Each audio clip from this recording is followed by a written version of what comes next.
Power TV ವಿಶೇಷ ಕಾರ್ಯಕ್ರಮಕ್ಕೆ ಸ್ವಾಗತ. ನಾನು ದೀಪಿಕಾ. ಕಾಂತಾರ ಈಗಾಗಲೇ ಎಲ್ಲಾ ಕಡೆ ಜನರು ನಿರೀಕ್ಷೆಯಲ್ಲಿದ್ದಾರೆ. ಈ ಸಿನಿಮಾ ಹೆಂಗ್ ಬರುತ್ತೆ, ಕಾಂತಾರ ಪ್ರೀಕ್ವೆಲ್ ಸಿನಿಮಾವನ್ನ ಜನ ಹೇಗೆ ಸ್ವೀಕಾರ ಮಾಡಬೇಕು ಅನ್ನೋ ನಿರೀಕ್ಷೆಯಲ್ಲಿ ಪ್ರತಿ ವೀಕ್ಷಕನು ಕೂಡ ಇದ್ದಾರೆ.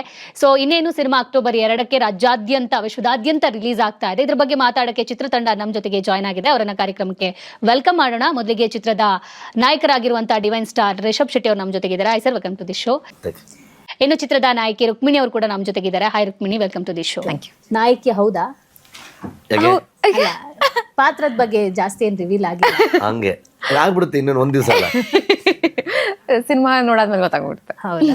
ಡಿವೈನ್ ಸ್ಟಾರ್ ಅಂತಾನೆ ನಿಮಗೆ ಹೆಸರು. ಸೊ ಅಲ್ಲ, ಬರೀ ರಿಷಬ್ ಶೆಟ್ಟಿ ಬಹಳ ಕಷ್ಟ ಅದೆಲ್ಲ ಮೇಂಟೈನ್ ಮಾಡೋದು. ಕಷ್ಟ ಆಯ್ತಾ ಈ 3 ವರ್ಷ? ಯಾಕಂದ್ರೆ ಕಾಂತಾರವನ್ನ ನಿರೀಕ್ಷೆ ಇಟ್ಕೊಂಡಿರ್ಲಿಲ್ಲ ದೊಡ್ಡ ಮಟ್ಟಕ್ಕೆ ಅದು ಹಿಟ್ ಆಗುತ್ತೆ ಅಂತ. ರಿಲೀಸ್ ಆದ್ಮೇಲೆ ದೊಡ್ಡ ಮಟ್ಟಕ್ಕೆ ಹಿಟ್ ಆಯ್ತು. ಬಟ್ ಕಾಂತಾರ ಪ್ರೀಕ್ವೆಲ್ ಬಗ್ಗೆ ಈಗ್ಲೇ ಒಂದು ಅಭಿಪ್ರಾಯ ಇದೆ. ಅದನ್ನ ರೀಚ್ ಮಾಡೋದು ಕಷ್ಟ. ಆ ಒಂದು ಜವಾಬ್ದಾರಿ ಹೆಗ್ಲ ಮೇಲೆ ಹೆಂಗಿತ್ತು ಅಂತ ಅಂದ್ರೆ ಅದೊಂದು ಎಕ್ಸಾಕ್ಟ್ಲಿ ನೀವು ಹೇಳಿದಂಗೆ ಜವಾಬ್ದಾರಿಯಾಗಿ ತಗೊಳ್ತೀವಿ ಅದನ್ನ. ಅದು ಎಲ್ಲ ಸಿನಿಮಾನು ಸೇಮೇ ಇರುತ್ತೆ. ಬಟ್ ಇದು ಒಂಥರ ಫಸ್ಟ್ ಟೈಮ್ ಇಷ್ಟು ಲ್ಯಾಂಗ್ವೇಜ್ ಮಾಡ್ತಿರೋದ್ರಿಂದ ಆ ಪ್ರೆಷರ್ ಇದ್ದೇ ಇರುತ್ತೆ. ಅದು ಕೆಲಸದ ಸ್ಟ್ರೆಸ್ ಇಡೀ ತಂಡದ ಮೇಲೆ ಇದ್ದೇ ಇರುತ್ತೆ. ಯಾಕಂದರೆ ನಾವು ಒಂದು ಮೊದಲೆಲ್ಲ ಏನಾಗ್ತಿತ್ತು, ಲಾಸ್ಟ್ ಟೈಮ್ ಮಾಡ್ಬೇಕಾದ್ರೆ ಒಂದು ಕನ್ನಡ ಮಾಡ್ತಿದ್ವಿ, ಅಪ್ಲೋಡ್ ಮಾಡ್ತಿದ್ವಿ, ಎಲ್ಲೆಲ್ಲಿ ಕಂಟೆಂಟ್ ಬೇಕು ಎಲ್ಲ ನಮ್ಮ ಪ್ರೊಡ್ಯೂಸರ್ ಹೇಳ್ತಾ ಇದ್ರು. ಆ ಪ್ರಕಾರ ಅವ್ರಿಗೆ ಏನೇನು ಬೇಕು ಅದನ್ನ ಮಾಡ್ಕೊಡ್ತಾ ಇದ್ವಿ ನಾವು. ಈಗ ಏನಾಗುತ್ತೆ ಅಂತಂದರೆ ಒಂದಕ್ಕೆ ಮುಗಿಯಲ್ಲ. ಬೇರೆ ಎಲ್ಲ ಭಾಷೆಗೂ ಅದನ್ನು ಕರೆಕ್ಟಾಗಿ ಚೆಕ್ ಮಾಡಬೇಕು, ಅಲ್ಲಿ QC ಮಾಡಬೇಕು, ಅಲ್ಲಿ ಅಪ್ಲೋಡ್ ಮಾಡಬೇಕು. ಸೊ ಅಷ್ಟೊಂದು ವಿಷಯಗಳಿರುತ್ತೆ. ಸೊ ಆ ನಿಟ್ಟಲ್ಲಿ ಡೆಫಿನೆಟ್ಲಿ ಆ ಪ್ರೆಷರ್ ಅಂತೂ ಇದ್ದೇ ಇರುತ್ತೆ.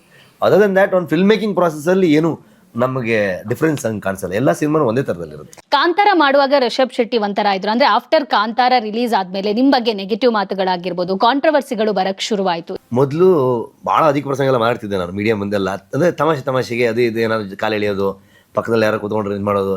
ನಿಜವಾಗ್ಲೂ ನಾನು ಕಾಂತಾರ ಅದು ಇನ್ನೂ ಪಾಪದ ನೋಡ್ಬಿಟ್ಟಿದ್ದೀನಿ. ಓಕೆನಾ? ಬಟ್ ಮಾತು ಕಾಂಟ್ರವರ್ಸಿಗಳು ಅದು ಏನು ಮಾಡೋಕ್ಕಾಗಲ್ಲ. ಅದು ಹೋಗ್ತಾ ಒಂಥರ ಅದು ಹೇಳಿದ್ರು ಮತ್ತೆ ಇನ್ನೊಂದೇನೋ ಆಗ್ಬಿಟ್ರೆ ಕಷ್ಟ, ಸುಮ್ಮನೆ ಬಿಟ್ಬಿಡಿ ಹೋಗ್ಲಿ ಆಚೆಗೆ ಆಗುತ್ತೆ. ಅಂದರೆ ಒಂದು ಸಿನಿಮಾ ಮಾಡ್ತಿರ್ಬೇಕಾದ್ರೆ, ಒಂದು ಸಿನಿಮಾ ಆದಾಗ ಒಂದಷ್ಟು ಅಭಿಪ್ರಾಯಗಳು ಬರೋದು ಸಹಜ. ಹಂಗಾಗಿ ಅದೆಲ್ಲದಕ್ಕೂ ನಾನು ಮುಕ್ತನಾಗಿ ಓಪನ್ ಆಗಿ ಎಕ್ಸೆಪ್ಟ್ ಮಾಡ್ಕೊಳ್ತೀನಿ, ಅಂತ ನೋ ಪ್ರಾಬ್ಲಮ್. ಕುಂದಾಪುರದಲ್ಲೇ ಬೀಡು ಬಿಟ್ಟಿದ್ರಿ 3 ವರ್ಷ. ಇದ್ರ ನಡುವೆ ಈ ತರ ಮಾತುಗಳು ಬಂದಾಗ ಯಾರು ಸುದ್ದಿಗಿಲ್ಲ ನೋಡಿ, ಆದ್ರೂ ನನ್ನ ಬಗ್ಗೆ ಮಾತಾಡ್ತಾರೆ ಅಂದ್ರೆ ನೋವಾಗಿದ್ದಿದ್ಯಾ? ಬೇಜಾರಾಗುತ್ತೆ. ಯಾವ ಅಂದರೆ ಮನುಷ್ಯ ಅಲ್ವಾ, ಮನುಷ್ಯ ಆದಮೇಲೆ ಸುಮ್ಮನೆ ಏನೋ ಅನ್ಕೊಂಡು ಏನಕ್ಕೆ ಹಿಂಗೆ ಎಲ್ಲ ಬರ್ತಿದೆ ಅಂತ ಅನ್ಕೊಂಡು ಅಂದಾಗ ಒಂದು ಸಲಕ್ಕೆ ಅನ್ಸುತ್ತೆ. ಒಂದು 4 ಸಲ ನೋವಾದ್ಮೇಲೆ ನಾರ್ಮಲ್ ಆಗ್ಬಿಡುತ್ತೆ. 5ನೇ ಸಲಕ್ಕೆ ಇದೆಲ್ಲ ಹಳೆ ನೋವಲ್ಲಿ ಇದು ಸೇಮ್ ಆಗಿದೆಯಲ್ಲ ಅನ್ನೋ ಥರ ಅನ್ಸ್ಬಿಡುತ್ತೆ. ಸೊ ಬಟ್ ಏನು ಮಾಡೋಕ್ಕಾಗಲ್ಲ. ಅಂದರೆ ಇವತ್ತಿನ ಸೋಷಿಯಲ್ ಮೀಡಿಯಾ ಒಂದು ಲೈಫಲ್ಲಿ ಇದ್ದೀವಿ ನಾವು, ಆ ಟೈಮ್ ಲೈನಲ್ಲಿ ಇದ್ದೀವಿ. ಇವತ್ತು ಯಾವ ವಿಚಾರವನ್ನು ಯಾರು ಹೇಗೆ ಬೇಕಾದರೂ ಅದನ್ನು ತಿರುಗಿಸ್ಬೋದು, ಆ್ಯಂಗಲ್ಗಳನ್ನ ಚೇಂಜ್ ಮಾಡ್ಬೋದು, ಜನರಿಗೆ ಅದರ ಪರ್ಸ್ಪೆಕ್ಟಿವ್ನೇ ಚೇಂಜ್ ಮಾಡ್ಬೋದು.